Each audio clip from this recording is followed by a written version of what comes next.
어떤 분은 길게 쉬니까 좋았다라고 얘기합니다. 그리고 이렇게 또 한 번 길게 쉴 날이 언제 올까 막 찾아보고 기대하는 분이 있는 반면에 길게 쉬다가 일을 하니까 일이 손이 안 잡힙니다.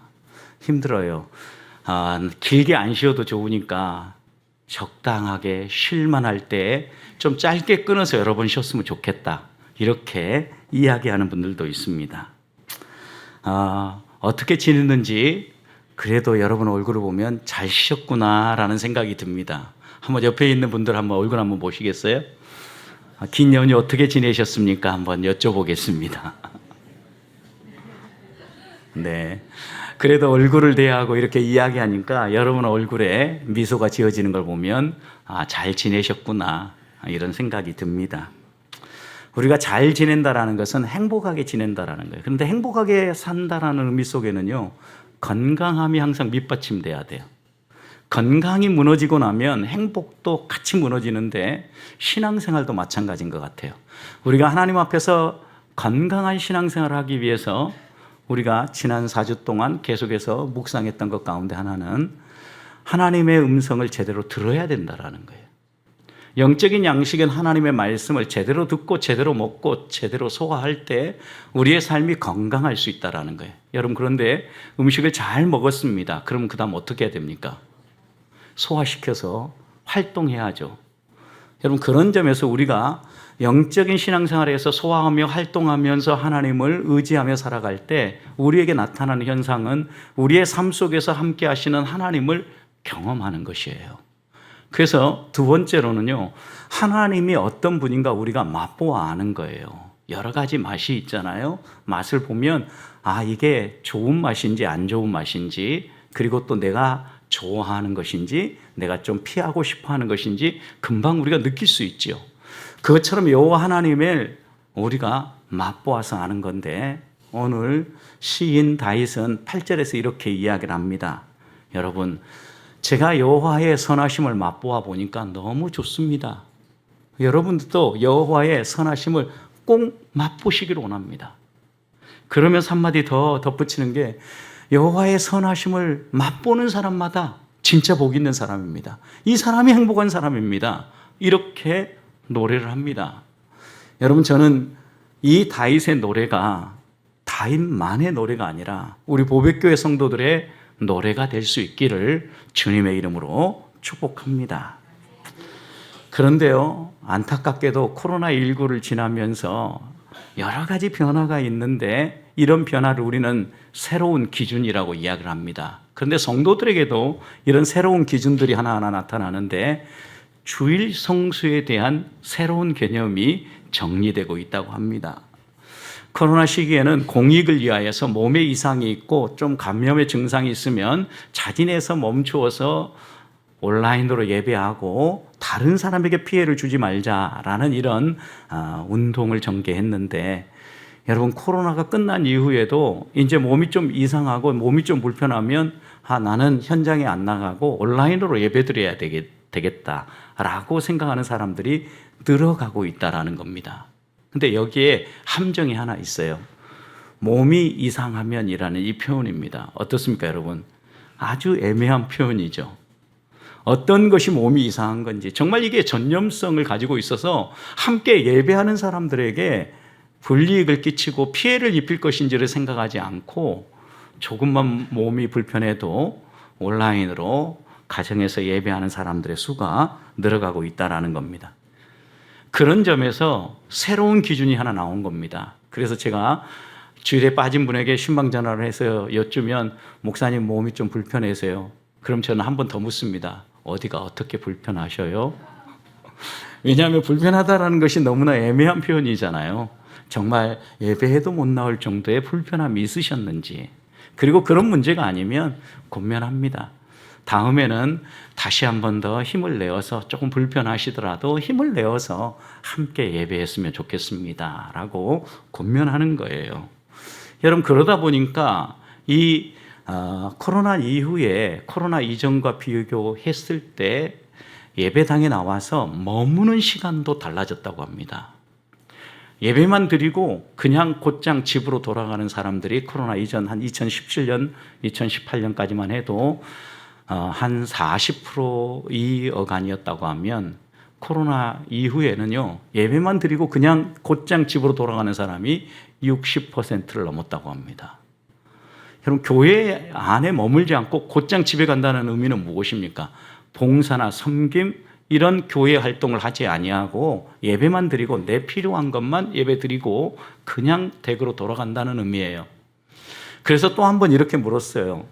신앙생활 열심히 하고 예배 열심히 참석하는 사람들에게 교회 활동을 더 하고 싶은지, 아니면 또 교회 예배만 드리고 열심히 돌아가는 이런 분들에게 앞으로 교회 활동을 더 하고 싶은지 물었더니 어떤 그룹이 더 열심히 교회 봉사하고 싶다고 이야기할 것 같아요? 교회 활동을 열심히 하는 사람들이 더 하고 싶어 하고요.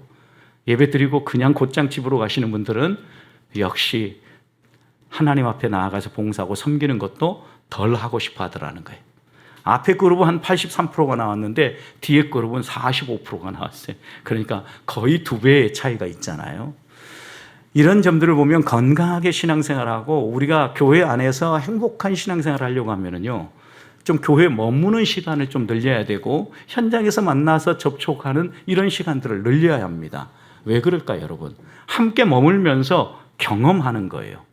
믿는다는 것이 어떤 의미인지, 성도는 어떻게 살아야 되는지 경험하는 거죠, 여러분. 또 여러분 생각해 보십시오. 교회 안에 머무는 시간이 길다 보면 다른 믿는 사람들은 어떻게 사는가, 똑같은 어려움들에 대해서 어떻게 생각하는가, 우리가 살아가는 이 세상의 흐름에 대해서는 어떤 생각을 가지고 있는가 경험하는 거예요. 그러면서 신앙생활에 재미를 갖게 되어지고 또 하나님이 주시는 말씀들을 성도들이 어떻게 자신의 삶에 적용하고 또 그것을 자신의 삶으로 풀어가는지를 들으면서 우리들이 좀 더 힘있게 신앙생활할 수 있는 능력이 나온다는 겁니다. 저는 그런 점에서 우리 성도들이요, 교회에 머무는 시간을 좀 더 늘리시기를 소망합니다. 그래서 같이 교제하고 서로의 삶에 대해서 이야기를 하고 지금 또 기도하는 기도 제목이 있다면 함께 나누고 이런 시간들을 가지면서 하나님께서 주시는 신앙생활의 행복이 무엇인가를 하나하나 경험하기를 소망합니다. 여러분, 그런데 우리가 평안하고 좋을 때는 이런 말이 별로 크게 다가오지 않습니다. 그런데 우리의 삶에 큰 위기 상황이 다가왔다고 생각해 보십시오. 목숨이 걸린 절체절명의 순간이라고 생각해 보십시오. 그때 이 신앙의 힘은요, 너무나 중요합니다. 사람들이 평안할 때는요, 그냥 신앙생활도 적당히 하면서 즐기면 된다라고 생각을 합니다. 그런데 위기가 다가오면 어떻습니까? 진짜 제대로 된 신앙을 가진 사람은 하나님 앞에 무릎을 꿇습니다. 그런데 그냥 교회만 왔다 갔다 하는 명목상의 그리스도인들은요, 다른 곳을 찾아가는 거죠. 아, 이거 뭐 예수 믿어봐야 별 볼일 없구나 라고 생각하면서 떠나가는 거예요.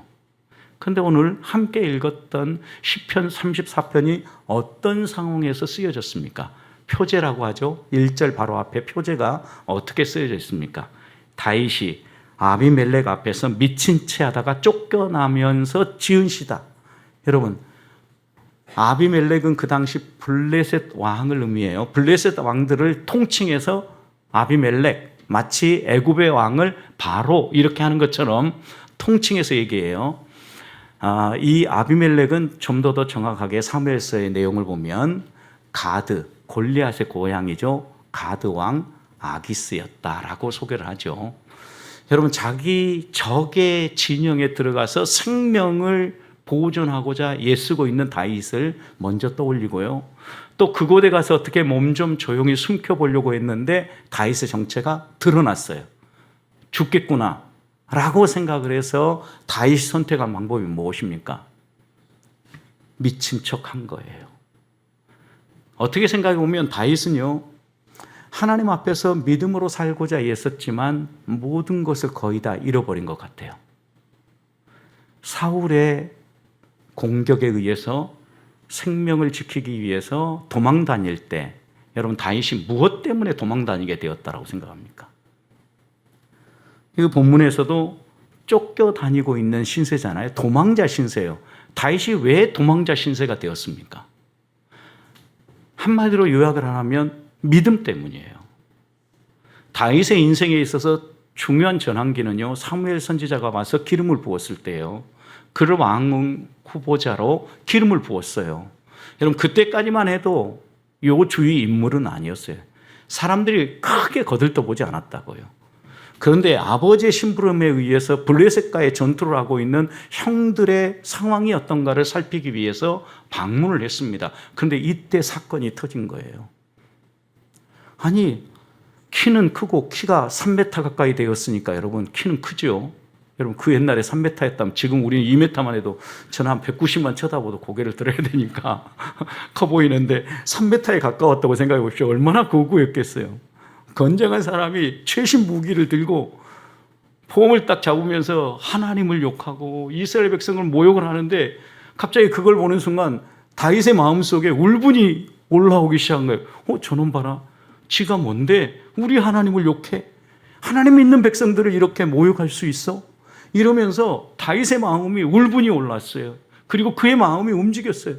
야, 저런 사람은 하나님이 가만두지 않을 거야. 하나님을 대적하고 하나님을 비방하고 하나님의 백성을 모욕하는 저 사람은 하나님이 심판할 거야 라고 마음을 먹고요, 당당하게 내가 가서 싸우겠습니다. 아무도 무서워서 싸우지 못하는 그 상황에 다윗이 내가 가서 싸우겠습니다. 선전포고를 하고 무기를 들고 나아갑니다. 여러분, 다윗 들고 간 무기가 무엇입니까? 물맷돌이었어요. 골리앗이 볼 때에는요, 최신 무기를 들고 나와서 싸워도 비길까, 질까, 이길까, 이런 상황인데 애들이 가지고 노는 장난감 같은 걸 들고 나왔어요. 거기에다 다윗이 소년 시절, 이제 막 청년의 시기에 들어서고 있었으니까 여러분, 얼마나 이 다윗의 모습이 우스워 보였겠습니까? 그러나 하나님이 다윗과 함께 하셨고 다윗은 골리앗을 단번에 넘어뜨렸습니다. 이 일로 말미암아 사람들이 다윗에 대해서 새롭게 주목하기 시작했어요. 그리고 사람들이 다윗을 보면서 좋아하기 시작한 거죠. 사울왕도 좋아했습니다. 사울의 신하들도 좋아했습니다. 그래서 그를 군대 장관으로 삼고 사람들이 다윗과 가까이 지내고자 했습니다. 여기까지는 아무런 문제 없이 인생이 펼쳐지는 것 같았습니다. 그런데 사울이 이렇게 여러 가지 들려오는 소리를 들어보니까 사람들이 노래하는 노랫소리에 갑자기 사울의 마음이 뒤집히기 시작했습니다. 무슨 노래입니까? 사울은 천천히인데 다윗은 만만이라는 노래예요. 백성들이 나를 왕으로 생각하고 나를 위하는 줄 알았더니 나 말고 다른 사람에게 관심을 쏟아? 그때부터 마음이 불편한 거예요. 그리고 은근히 이 다윗을 살펴보니까 자신을 위협할 만한 존재라고 생각한 거예요. 그때부터 다윗의 인생이 꼬이기 시작한 거죠. 자, 그러면 다윗이 왜 꼬였어요? 왜 도망자가 됐어요? 믿음이죠, 여러분. 두말할 나위. 하나님 앞에서 정직하게 살고 하나님을 모욕하는 사람을 바로 세우고 믿음으로 살고자 애썼을 때 그는 오히려 더 큰 어려움 가운데 빠지게 되었다라는 겁니다. 심지어 사울을 위하여서 수금을 타고 섬길 때에 사울은 악신의 영향을 받아서 내가 저놈을 벽에 완전히 부수어 버리리라 하고 창을 던지지 않습니까? 여러분, 이런 일들 속에서도 다윗이 끝까지 믿음의 길을 걸으며 우리가 알고 있는 믿음의 사람으로 또 이스라엘의 가장 모범적인 왕으로 기억할 수 있었던 이유가 무엇입니까? 저는 그것이 오늘 시편 34편에 기록된 것처럼 여호와를 맛보아 알았기 때문입니다. 하나님의 선하심을 맛보아 알았기 때문이에요.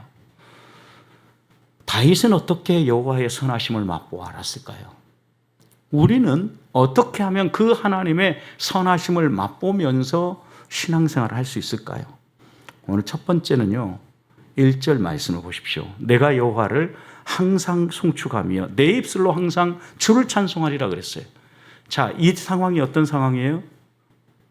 죽을 위기에서 겨우 미친 척하고 도망 나와서 지금 살았구나, 안도의 한숨을 쉬는 순간이에요. 이때 제일 먼저 한 게 뭐예요? 하나님을 찬송했어요. 여러분, 여기에서 다윗이 우리에게 교훈하는 바가 무엇입니까? 하나님만 붙잡고 하나님만 신뢰했다라는 거예요. 하나님께서 자신에게 복을 주실 때만이 아니라 이런 위기 상황에서도 하나님만 붙잡을 수 있는 것은요, 하나님을 신뢰하지 않으면 불가능한 얘기예요. 설령 내가 이곳에서 죽는 한이 있다 할지라도 하나님은 내게 결국은 제일 좋은 곳으로 갚아주신다라는 이런 믿음, 이런 신뢰가 없으면 할 수 없는 행동이에요. 지금 다윗이 많은 것을 잃어버렸죠. 많은 것. 어떤 걸 잃어버렸습니까?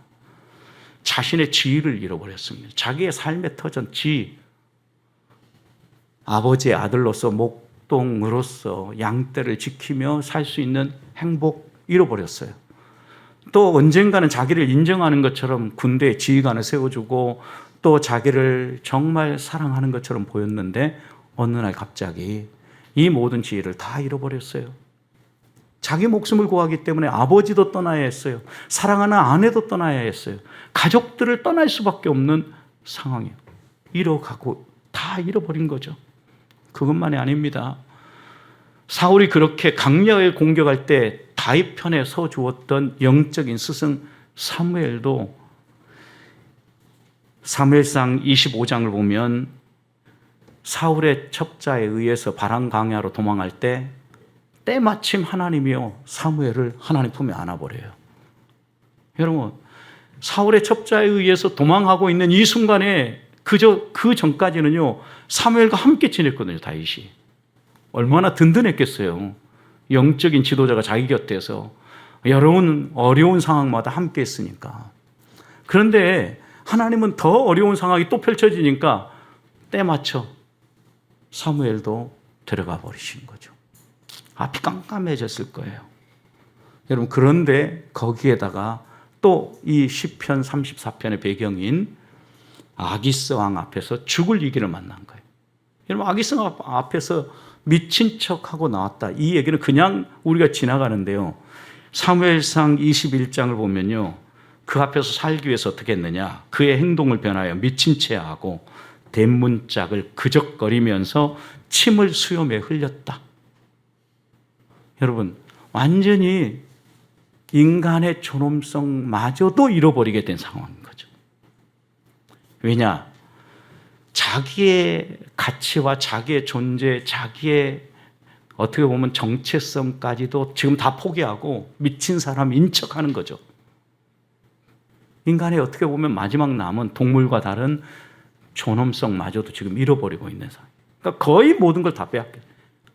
여러분 같으면 이런 상황이 되면 어떻게 할까요? 다윗은 이런 상황에서요. 1절, 항상 내가 주를 찬송한다. 하나님을 노래한다. 하나님은 내 편이시다. 하나님 좋은 분이시다. 이렇게 노래한단 말이에요. 여러분, 우리는 우리 앞에 당장 아주 소소한 사고 한 건만 생겨도 하나님이 나를 싫어하는 거 아니야? 이런 생각을 해요. 사고 한 건이 아니에요. 이거는 연거푸 터지는 아픔이지요.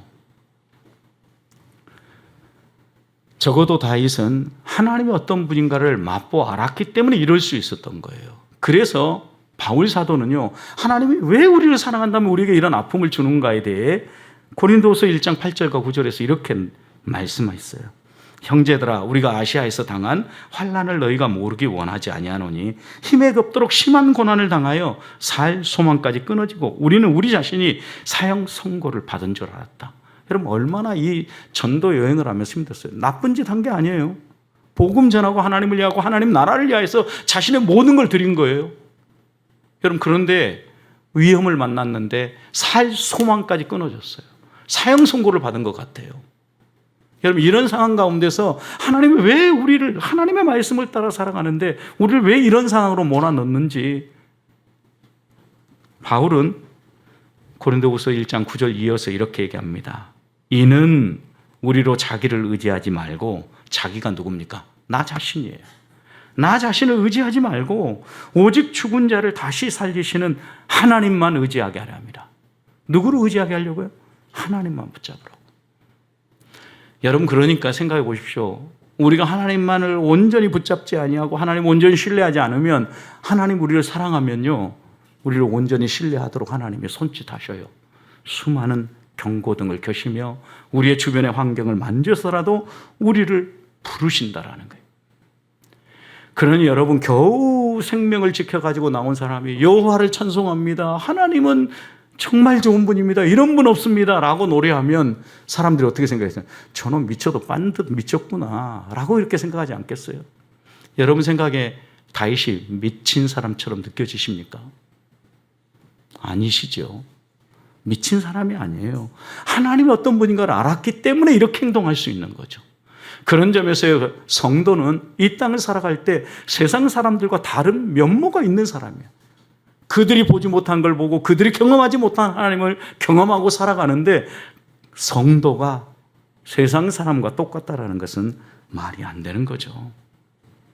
좋을 때는 하나님 믿고 힘들 때는 하나님을 버리는 이런 연약한 신앙을 소유한 사람이 아니라 다윗처럼 하나님의 선하심을 맛보아 알아서 언제나 하나님을 찬양할 수 있는, 하나님만 신뢰하는, 하나님만 온전히 신뢰하는 하나님의 사람들이 되시기를 주님의 이름으로 축복합니다.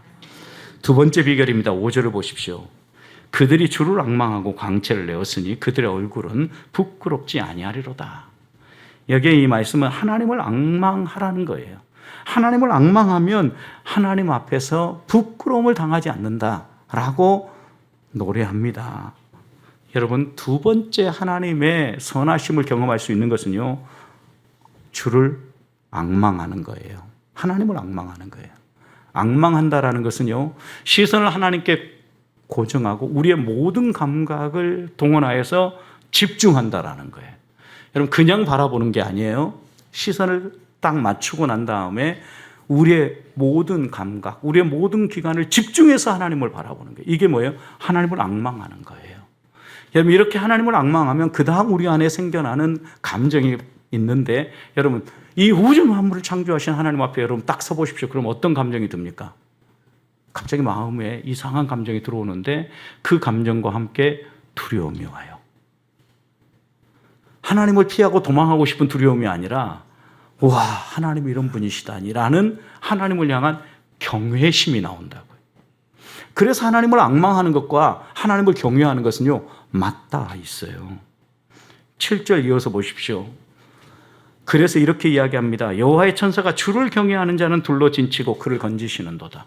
하나님을 경외하다 보니까 다윗이 경험한 거 뭐예요? 하나님 앙망하고 하나님만 경외하니까 천사를 보내어서 자기를 지켜주시고 위기에서 건져주시는 선하신 하나님의 손길을 맛보았다라는 거예요.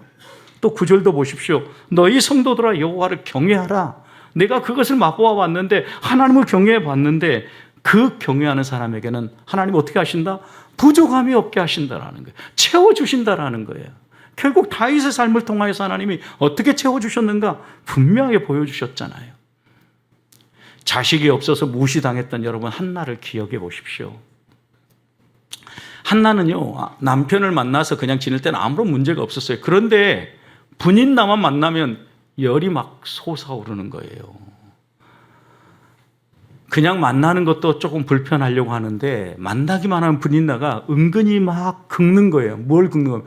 너는 애도 없고 남편 사랑받는다더니 애도 없는데 네가 뭐가 복받는 사람이야. 너 정말 가장 중요한 것을 못 가진 사람이라고 슥슥 긁는 거죠. 그래서 분인나만 만나면 끌어올라요. 여러분, 이렇게 끌어오르는 일들이 반복되는 거죠. 왜요? 함께 한 가정에서 살았으니까. 분인나를 피하려고 해도 피할 수가 없잖아요. 그래서 한나가 선택한 방법이 뭐예요? 하나님을 바라보는 거예요.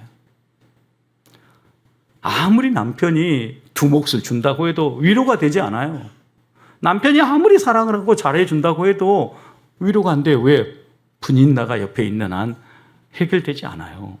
그리고 자신에게 자식이 없는 한 이 문제가 해결되지 않는 거예요. 근데 자식을 주시는 분이 누구예요? 하나님이라고 믿은 거죠. 그러니 그는 하나님을 바라본 거죠. 하나님, 내가 곰곰이 생각해 보니까 지금 이 지옥 같은 내 삶, 아무리 사랑을 받아도 그게 사랑으로 느껴지지 않고 불편한 이 상황에서 행복을 되찾을 수 있는 비결은 하나밖에 없습니다. 하나님, 은혜를 베풀어 주십시오. 그래서 사무엘상 1장 18절 보면 이렇게 하나님 앞에 나아가서 고백합니다. 당신의 여종이 당신께 은혜 입기를 원하나이다. 하나님 은혜 베풀어 주십시오. 은혜가 아니면 살 수 없습니다. 하나님을 바라보고 하나님께 의지한 거죠. 여러분, 이건 하나님의 선하심을 맛보아 본 사람만이 고백할 수 있는 고백이에요. 하나님이 한나의 간절한 소망을 들어주시고 어떻게 했어요? 이스라엘을 책임질 영적인 지도자, 그에게서 사무엘이 나온 거죠. 선하심을 맛보아 안다라는 것은요, 여기에 맛본다라는 것은 분별한다, 깨닫는다, 감지한다라는 거예요. 여러분, 사람이 어떤 음식을 맛본다라고 할 때 여러분 어떻습니까? 요리하시는 주부들 주방에서 음식을 내오기 전에 먼저 맛을 보시죠. 어떻게 맛을 보십니까? 이게 우리 온 가족의 행복을 줄 수 있는 맛인가 아닌가 감지하는 거죠. 분별하는 거죠. 그리고 뭐가 부족한가 판단하고 더 넣어야 될 것 마무리 지면서 음식을 만들어서 내오는 거죠. 하나님의 선하심도 그렇게 하라는 거예요. 여러분, 하나님의 선하심을 맛보다라는 것은 하나님의 선하심을요, 내가 직접 경험하고 분별해 본다라는 거예요. 이게 내 노력으로 나온 건지, 하나님이 정말 역사하시고 하나님의 선하심인지, 하나님이 아니면 이런 일들이 일어날 수 없는 것인지 분별해 보는 게 맛본다라는 의미예요. 이 얘기는 체험 신앙을 가져라 라는 초청이기도 해요. 하나님을 너희가 성경 속에서 만나지 말고 아무개의 하나님으로 믿지 말고, 말씀을 전하는 목사님의 하나님으로 믿지 말고, 너희의 삶 가운데서 체험하는 너희의 하나님으로, 나의 하나님으로 믿어라 라고 당부하고 있는 거죠. 여러분, 맛볼 때 생각해 보십시오. 음식을 우리가 맛보는 건데 음식의 가치가 어떻게 결정된다고 여러분 생각하십니까? 음식의 가치는요, 세 가지 때문에 결정이 된다 그래요. 하나는 모양이고요, 두 번째는요 향기고요, 세 번째가 맛이라고 얘기합니다. 여러분, 그런데 음식을 먹을 때 모양이 좋으면 어떻습니까? 눈이 행복해요. 일단 맛도 몇 배 더 올라가는 것 같아요.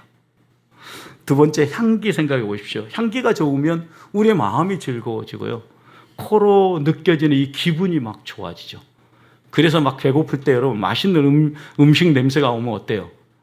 아, 이 음식 먹고 싶다라는 막 신나가지고 내 마음이 막 움직이기 시작하죠. 세 번째, 맛이 좋으면 어때요? 맛이 좋으면요, 입도 즐거울 뿐만 아니라 몸도 행복해져요. 기분도 좋아진다. 그런데 생각해 보십시오.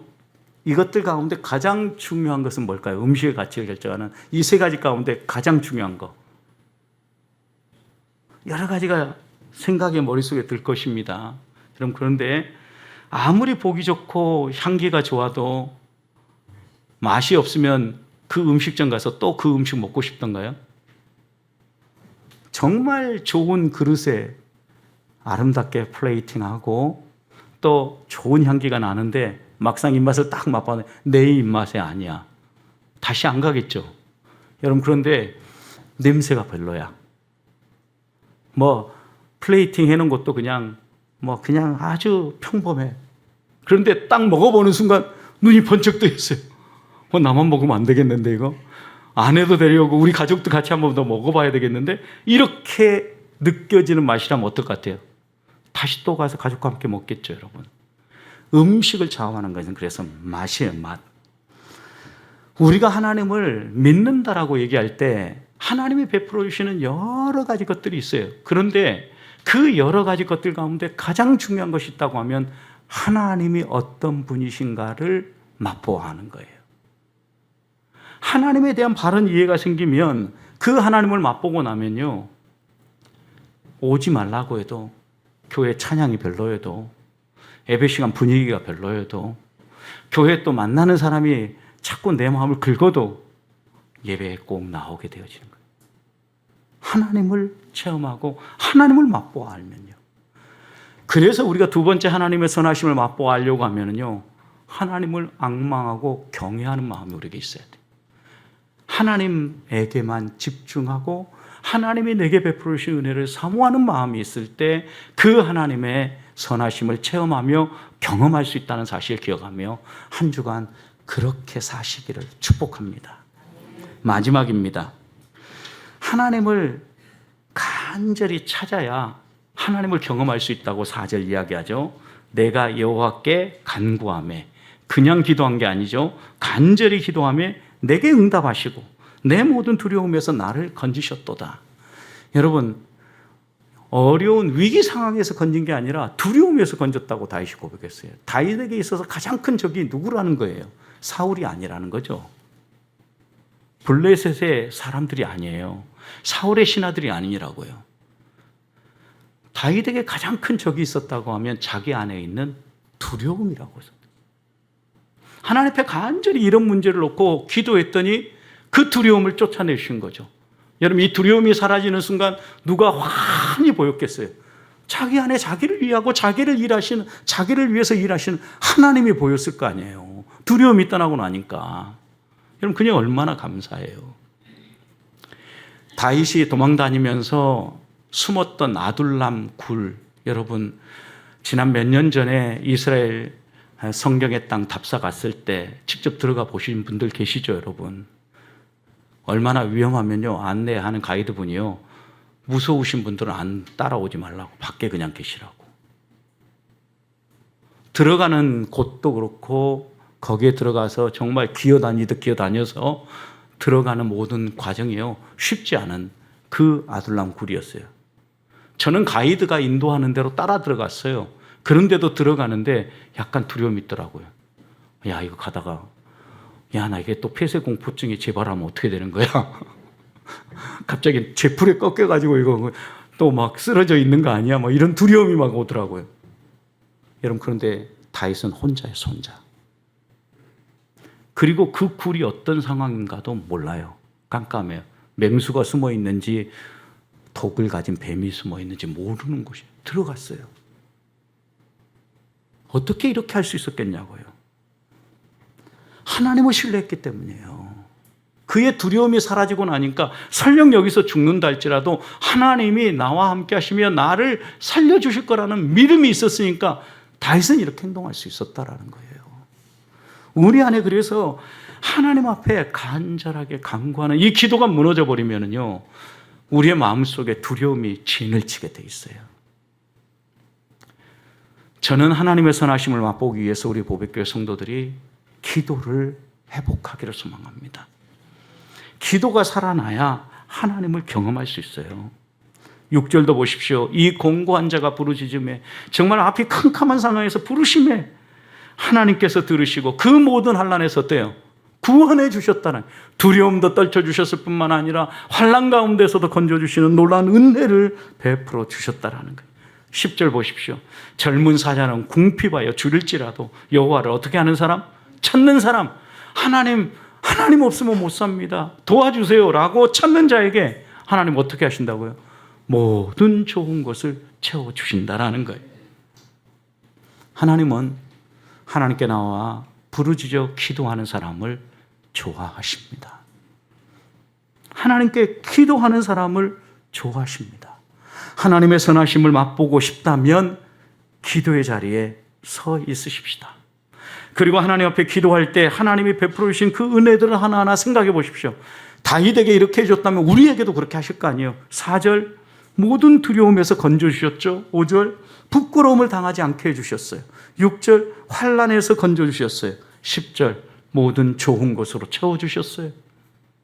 기도하는 다윗에게요. 그러니 다윗은 시편 23편에서 또 이렇게 노래하는 거예요. 여호와는 나의 목자시니 내게 부족함이 없으리로다.